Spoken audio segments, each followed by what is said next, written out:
Today's highlighted coin is the 2025 Bitchslap the Bankster version 2. Bitchslap the Banksters, Trump versus the Fed. Is there anyone who truly likes the Fed? Does anyone wish the organization well? Does anyone care who the members are or what they do all day? The answer to all of these questions is a resounding no. Nobody likes the Fed. When people are asked for their opinion of the Fed, nearly all the responses are negative.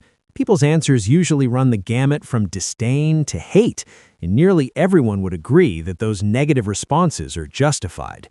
Chris's 2025 coin, Bitchslap Bankster version 2, demonstratively illustrates the recent frustration many people feel when confronted with the Fed's stubbornly high mortgage rates. It doesn't seem to matter if the economy is doing well or not. The Fed is routinely reviled, mocked, or simply ignored. Most of the time, no one praises their work or applauds their decisions or even acknowledges their existence. The Fed is treated by most people as though it were a worm, an essential component of life, but ugly, slimy, and living in dark places. Most people don't really understand the who, what, when, where, or how of the Fed. Most don't even think about the Fed's activities until they want to buy a house, or a car, or a boat, and they need a loan from the bank. Then, people become laser-focused on the Fed's activities because it can mean the difference between buying the home of their dreams or just buying an okay house to live in. Monitoring fluctuating mortgage rates can become a daily chore. Many people have already taken the mortgage rate roller coaster ride, and plenty of people have taken the ride more than once. When the greatest generation was young and buying homes in the 1950s, mortgage rates were around 3%. By the time the baby boomers began buying homes in the 1970s, the 30-year fixed-rate mortgages had jumped to 9%. For those of you who remember the disastrous economy inflicted on the country by the inept President Carter, insanely high mortgage rates literally drove people to distraction. Rates were rising so fast that many young families were actually glad to have gotten a mortgage rate of 9% in order to build a new house. But many of those same people got trapped by the sluggish economy, the bank's ability to raise their loan rates before closing on the house, and by the resultant year-long delays in construction. When the rates climbed just 0.25% to 9.25%, many new homebuyers were literally pushed to the brink financially. The trickle-down effect of high rates also affected the builders. Many of the builders couldn't afford the escalating loan rates in order to run their businesses either.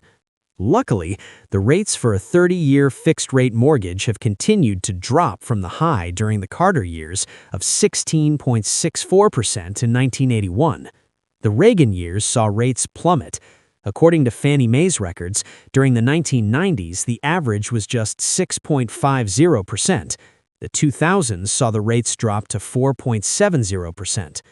The decade of 2010 had an average mortgage rate of just 3.31%. And in January of 2021, during the COVID scare, the rates dropped to an all-time low of just 2.65%. But in the last 4 years, the Fed has significantly raised the rates, jumping to 5.34% in 2022 and 6.81% in 2023. And while it went down slightly in 2024, it has returned to 6.81% in 2025. Granted, the Biden economy was awful, and the rising rates during his 4 years in office were to be expected. But now, with the 2025 economy blooming again, there's no excuse for a return to the same rate as existed during Biden's administration.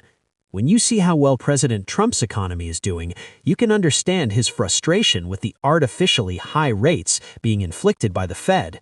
Emblematic of this battle is President Trump's contentious relationship with the Fed chairman Jerome Powell, and Trump is rightfully annoyed at Powell's refusal to lower rates despite all the good news pouring out of D.C. Trump primarily wants the rates lowered in order to spark the housing market and stimulate the economy further. But more importantly, he also knows that the interest on our $37 trillion national debt has reached over $1 trillion a year. So by reducing the interest rates, and in conjunction with all the other cutbacks and tariffs he's put in place, he'd have a shot at actually paying down the debt. Despite all of this logic, and President Trump having discussed this situation directly with Powell himself, Powell's refusal continues. Trump believes that the high interest rates are being weaponized against him for reasons other than those dictated by the economic indicators.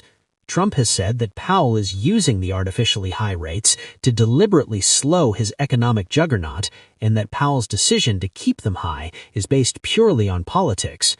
Would a bitch slap be appropriate under these circumstances? It's hard to imagine that President Trump hasn't considered it.